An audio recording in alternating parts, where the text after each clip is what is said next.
What's up everybody, how's it going? It's Burke, aka Dansg08, and in this video I'm going to be talking to you about my favourite games of all time. As someone who's been on the platform for so long and who has played through a lot of games on the channel, of course something that I get asked about frequently is how I rank my favourite games of all time. I get asked more specifically in terms of Final Fantasy, but as you guys know, I play a lot of games other than Final Fantasy, and most of my favourite games of all time are not Final Fantasy. So I think we should jump straight into this, and I'll tell you guys some of my favourite games of all time. I'll begin with honourable mentions, because even though I'm not really one of these people that's played like hundreds and hundreds of games, tons of indie games, all this kind of stuff, I have played over the years a lot of games, and there have been games that I've poured a lot of time into, games I've had a lot of love for, games I've went back to play a second time, a third time, and of those games, here are some of my favourites. Pro Evo 5 is a game I'm going to start with because before the whole Final Fantasy thing started, before YouTube really got going and I was really into more narrative games, I used to play a lot of games like FIFA and Pro Evo when I was like between the ages of maybe 10 to 15 or 16 or so. Between those ages I played a ton, and of those games Pro Evo 5 was my favourite. I spent a lot of time, like hundreds of hours playing Pro Evo. It was a great time, but eventually I kind of not grew out of it because it wasn't really a maturity thing, but my interest changed and I haven't really been playing football games consistently for maybe like 10 years or so. But back in the day, Pro Evo 5 was a jewel. Alongside football games, another genre that I played a lot was racing games. Need for Speed Underground 2 and the Gran Turismo series, Gran Turismo 2 to 4 in particular, were games that I really loved and I spent a lot of time on. Those games were a big part of my teenage years playing video games. Now we're going to move on to more typical choices, where I've got GTA 3 and GTA 4. GTA 3 was my first GTA that I ever played. I thought it was an absolutely fantastic game. Like on the PS2, that was like the golden age of gaming for me. And GTA 3 I thought was a brilliant game. Of course it's very dated now relative to the more modern GTAs, but that was the game that really started it all in terms of like growing the franchise and building it into what it is today. So I love GTA 3. GTA 4 as well. I played Vice City. I didn't get to play San Andreas, but Vice City I also really liked as well. A lot of people love Vice City the best. But for me, GTA 4 and GTA 3 were my two favourite GTA games. And I still got love for the GTA franchise. I hope to play more of them in the future. Next up, I've got Rise of the Tomb Raider and I've got God of War. Like in more recent years of the PS4 era, more like modern games, these were two that stood out to me. Rise of the Tomb Raider I always thought was really, really good. And God of War blew me away for a first time experience, just in every way. Like, the visuals, the acting, the combat, the story, the companionship, I thought was all just so on point. So those two games are my more modern PS4 games that I really had a lot of love for. I've also got Crash Bandicoot 1 to 3, the original Crash Bandicoots, the ones that were remastered for the PS4. That's why that made me so happy when I found out that was being released. That was a huge part of my childhood. Love Crash Bandicoot. Bioshock was one that almost made it to the number 5 spot, but I think because I've played the game that's in number 5 a bit more recently, I think it's a bit fresher in my mind, and it impacted me more than Bioshock did. But Bioshock and the Bioshock franchise in general is one that I have a lot of love for. I think conceptually there were just such great ideas, like the settings were fantastic, the atmospheres, the stories, everything about it. I thought Bioshock was really, really good, and it's another game that I have on the channel, so if anyone's ever interested in seeing my Bioshock stuff, you can find it very easily. I've tried my best to not have multiple games from the same franchise in my top 5, otherwise it would be dominated too much by the same franchises. So I've decided to only pick my favourite game from each franchise and include that in the top 5. So that means for Metal Gear Solid and for Final Fantasy I had to leave some games out. For Metal Gear Solid, I've got Metal Gear Solid 1, 2 and 4 in my honourable mentions list. Those games are all absolutely fantastic. And all of them, I think, if I was expanding it out to my 10 favourite games, I think those 3 games have a very high chance of making it to my top 10 list. So MGS 1, 2 and 4. Of Final Fantasy, I would have to put Final Fantasy 8 and Final Fantasy 9 there, because behind Final Fantasy 10, which is going to be the obvious choice to anyone who's ever been on my channel anyway, those two are my favourite Final Fantasies outside of Final Fantasy 10. So they go into my honourable mentions. I think I'm going to be adding Bloodborne to this list as well, just because it was just such a different vibe to anything I'd ever played before. And having recently just finished it, The feelings that I got while I was playing Bloodborne, some of those highs when I defeated those difficult bosses, because Bloodborne, for a first timer who'd never played a Souls game, who's never played a game of that type before, it really is an immense challenge, and the sheer struggle and the fear that I felt at the start, and the experience of overcoming that as you played more through the game and your confidence increased and you unlocked more secrets about the world, etc. It really was a really, really good experience. So Bloodborne, I think, definitely deserves to be on my honourable mentions list. There's also Portal 1 and 2. I have to include Portal. It's such a genius concept, and especially Portal 2 when they really expanded it out and deepened the story.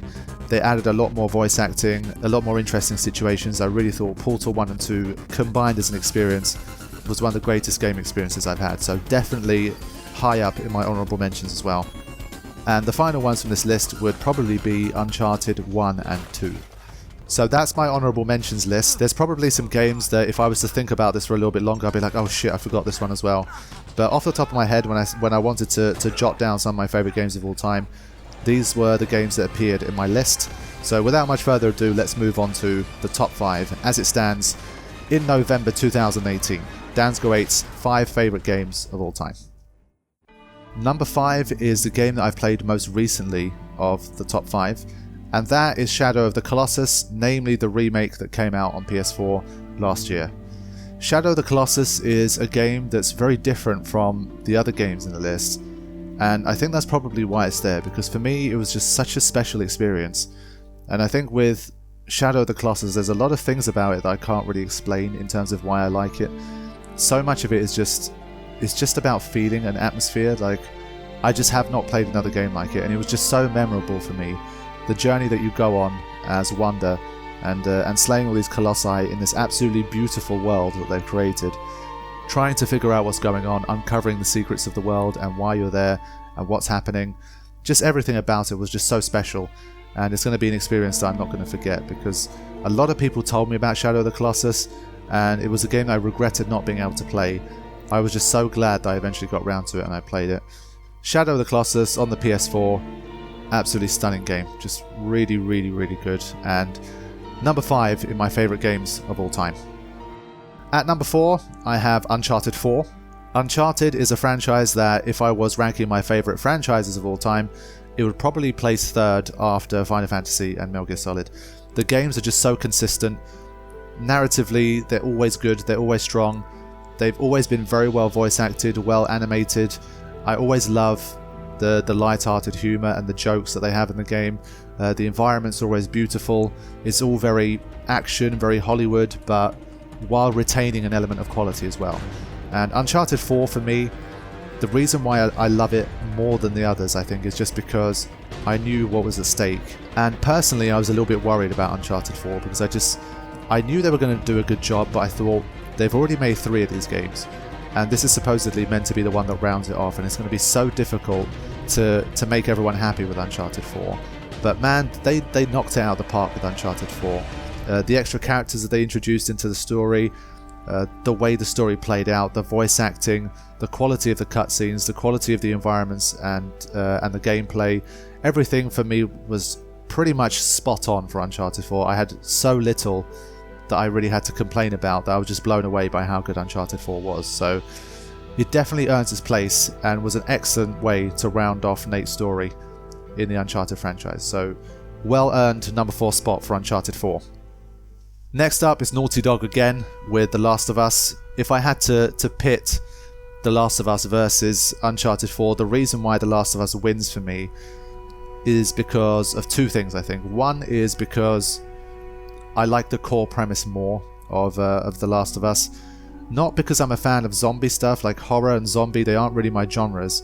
And that's why I was a little bit skeptical in that sense. I was like, oh man, is this going to turn into one of these like classic zombie games? But the core narrative between Joel and Ellie and that companionship and that journey that they take across the country was just so well done and such a special experience for me that The Last of Us easily would claim the 3rd spot. The second thing that still ties into the idea of like the general atmosphere, the vibe and the premise of The Last of Us was the greater element of stealth and kind of sneaking around, so using like distraction items, etc. In Uncharted, because it's a more heroic game, you're much more powerful. Yes, there are stealth elements to it, but you're generally just much more powerful, much more confident, much more in control of the situation. But with The Last of Us, there were so many times when you felt so vulnerable and so underpowered compared to the enemies that you constantly had this tension, and you were trying to be quiet, you were trying to not step on plates, you were using distraction items, you were sneaking up on enemies and all that kind of stuff. And because I have that Metal Gear Solid background as well, that stealth espionage action element, when you combine that with the general vibe of The Last of Us, where, you know, humanity has pretty much been gone for 20 years and nature has started to take over the cities again, and introducing like this stealthy, tense journey throughout the country, I thought was just so good. And it's why I would place it above Uncharted in terms of its gameplay as well as its core premise. I have a bit of a special relationship with The Last of Us because I actually worked on the game. I was a localization technician for the Turkish translation of the game, so I spent about 2.5 months working on the game before it was released. And despite that, despite playing the game in its earlier forms and having played through the game in fragmented form multiple times before the game ever came out, when I still sat down to play it as a release version at home by myself and for the channel, it still hit all of the right notes and absolutely blew me away. I think, for me, it's the greatest companion story ever told in gaming, and it's going to stand the test of time. It's a masterpiece. It's going to be relevant in 20 years, 30 years, 50 years. I think it's just a work of art. It's just so damn good. So, The Last of Us is at number 3. Number 2, we have Metal Gear Solid 3, my favourite Metal Gear Solid game of all time. And boy oh boy is this game special, man. I first played this game as, I think maybe like a 13 or 14 year old, and it was another one of those games that was part of the golden age of me really growing into more narrative games and expanding out from stuff like Gran Turismo and Pro Evo and all that kind of stuff. And the story of Metal Gear Solid 3 was just so good because relative to the other Metal Gear Solids, it was one that was much straighter and easier to follow.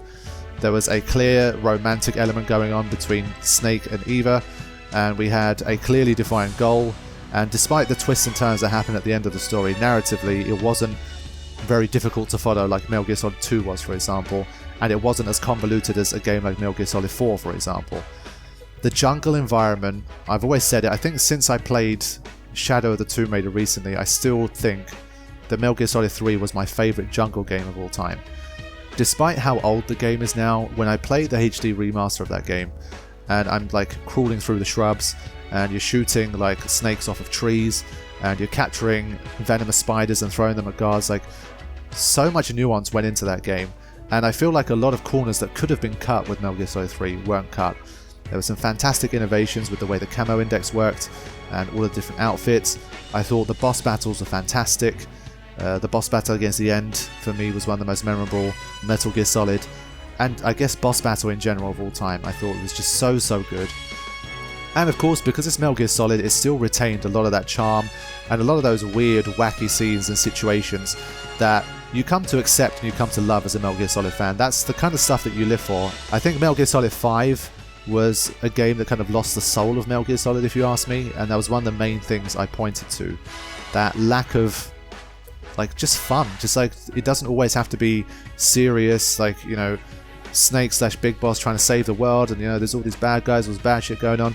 Sometimes you just need to have some funny stuff going on to kind of remind you of the fact that this is a total work of fiction, and this is just a story that's being told by someone that wants you to have a good time and enjoy the experience. So Metal Gear Solid 3 just hit so many high notes for me, and it's a game that I probably play like once a year, I would say, because I just love going back to that game, and it just has so much to offer and so many great memories for me that it's just totally unforgettable, and another one that is a clear masterpiece that will stand the test of time and still be loved for many years to come. So my friends, of course, the number one game, my favourite game of all time, is Final Fantasy X. I know that wouldn't have been a surprise, but I'm hoping that some of the earlier games in the list and some of my honourable mentions that you wouldn't have thought would be on the list. Final Fantasy X, I can't say anything more than I've already said for the hundreds of videos I've made about the game. Final Fantasy X was the first one that came out on the PS2, and the visuals got such a big overhaul compared to what they were on the PS1 system. It was the first Final Fantasy to have voice acting, and of course, you know, there's all the memes and all the jokes about like certain elements of the voice acting, but when you look at it as a whole, the voice acting talent that was used in order to create the game. They didn't hold back on that. You know, you've got legends like James Arnold Taylor, you've got Tara Strong, John DiMaggio, and all these guys that lended their voices to this classic. And overall, when you look at it, just in general, they did a great job of telling the story and hitting the emotional peaks that they wanted to hit. Aside from With Yuna by My Side, which didn't really give me the emotional spike that it probably should have. But in general, they did a great job with that. The game was linear, and some people will criticize the game for it, but I think most people that like Final Fantasy X and that can appreciate the story that the game told will know that the fact that the game was linear is not really a huge detriment here. Sometimes you just need to make a game linear in order to tell the story the way you want to tell it and to pace it the way that you want to pace it. It's a journey, it's a pilgrimage at the end of the day, and if this were happening in some form of reality, these guys would be following a linear path through to reach the end of their pilgrimage. And based on how the story flowed and how it went, I never had a problem with the game being linear. At the end of the day, once you get near the end and you get the airship, it opens out. You can take some time off to do some other things, do some side quests, and all that kind of stuff. So it being linear didn't affect me in any way because the story was just so good. And some of the cutscenes in Final Fantasy X are some of the most memorable cutscenes of all time, I think. I mean, some of those FMVs just look so good. Like the intro of Final Fantasy X with the Blitz match in Zanarkand and Sin's attack on Zanarkand. Yuna's dancing FMV in Kilika when she's doing the sending. What happens between Tidus and Yuna at the end. Everything was just done so beautifully for the FMVs and so memorable. Who can forget the cutscene before Yunalesca, for example, the speeches everybody makes there? That could have ended up being hugely cringe, and there's always going to be that very small minority of people out there that might find a scene like that cringe, but for me that scene was just really powerful. Everyone got their moment during that scene. And I think that's one of the things that Final Fantasy X did the best. Like, when you really look at it, every character got to have their own little story, they got to have their moment. So even an understated character like Kimahri, for example, that doesn't say very much in the game, if you look at the journey that he goes on from literally being Tidus's enemy within like the first half an hour of the game when we meet him, you know, we actually have to fight against the guy. He doesn't say a word. Sometimes he just grunts at us and makes noises. You know, he talks, when he does start talking to us, he talks like in very short sentences, sharply, etc.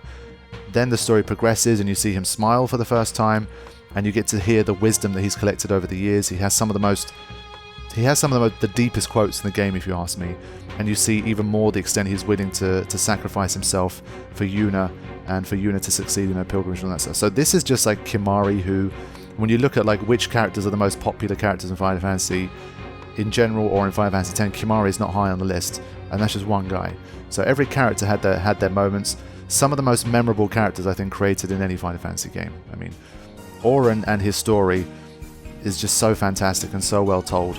The way he looks, the way he delivers his lines, the quotes that he has in the game, the way his story begins and ends, everything about him I think is just so good that I could continue talking for another 3 hours about all this kind of stuff. But the characters, the story, and the world, and everything that they've done for this game. The soundtrack has some of the most memorable soundtracks of any Final Fantasy game.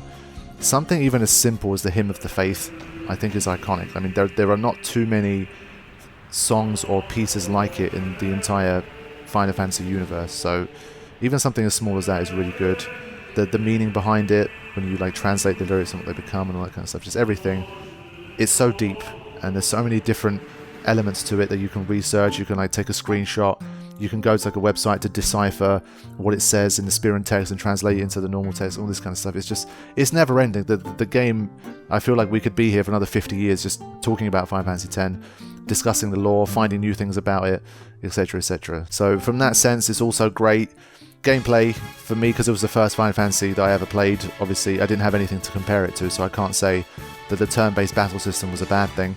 Some people criticize it, and that's fair enough, but for me, and the way I like to play games, for me, some of the bosses turned into like a chess match, where you would feel like you were stuck somewhere, and you'd have to take a look at the turns, and say, do I have enough turns to do this? Can I save myself from that? Then you get better at the game, and you start to understand how like attack ranks work, and how agility affects the turns, and what happens with delay status, slow status, haste status, all this stuff. And you can dive even deeper and look at the numbers behind it, and all this kind of stuff. So it gets deeper in that sense as well. The sphere grid, I think, was a pretty good way to upgrade the characters. It was intuitive. Each character's had their own portions of the grid, so you still got to make sure that every character had a fairly well-defined role. Kimahri suffered a bit from this, but then you could argue that Kimahri was given free reign to kind of become whichever type of character he wanted to be, so it's not really a detriment. Yeah, man, I could go on all day about like why I love Final Fantasy, but for me it would be unfair to talk about Final Fantasy just in terms of a game and its technical qualities and to treat it like a review, because the way my life has panned out with Final Fantasy, it's about more than just the game itself. It's about what Final Fantasy X has become for me. Final Fantasy X is a part of me. I've got it tattooed on my skin. It's the only tattoo that I have, and at the moment it's the only tattoo I ever want to have. It's just so special to me in so many different ways. As a game, it's already like my favourite game of all time anyway. It would already make the list. So not only has it given me incredible joy as a player, as someone who's gone back to play the game so many times in so many different ways, and I still can't get enough of playing Final Fantasy X even after 14 years. And as a person, it's a game that's basically been with me for most of the journey, because I'm 27 years old now.